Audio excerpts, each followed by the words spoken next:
et ce qui est important pour moi quand on parle de diversité, c'est que d'abord qu'on parle de diversité des profils, avant de parler de diversité d'apparence et c'est là où je vois une grande différence entre, le traitement et les actions qu'on doit avoir du coup dans la société de manière générale et dans des sociétés entreprises où c'est assez différent et ce qu'il y a, c'est que si on considère que si on ne voit pas la différence de fond, on ne va pas savoir agir comme il se doit. Donc je vais donner un exemple. Dans la société, la diversité, d'apparence, elle est cruciale et elle a des impacts sur la vie des gens.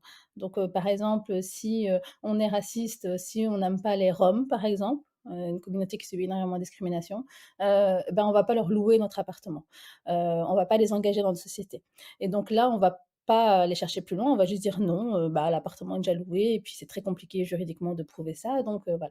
Donc les personnes vont se retrouver en situation de précarité, donc vont éduquer leurs enfants de manière précaire et donc on est dans un cercle vicieux de la précarité. Par contre, dans une société, une entreprise, lorsqu'on est déjà engagé, concrètement, je pourrais dire: «Bah, en fait, Stéphanie, j'aime pas, tu es un peu rousse, ça me fait penser aux sorcières, voilà, j'aime pas les rousses». Enfin, Mais disons que je voilà, suis rousse. disons que je dis ça, mais si tu es ma collègue, j'ai pas choisi, donc je suis obligée de travailler avec toi et donc je vais être obligée de dépasser ça. Là où, dans la si j'ai un appartement que tu viens me louer, je vais te dire: «Bah non, j'aime pas les rouges, je te loue pas».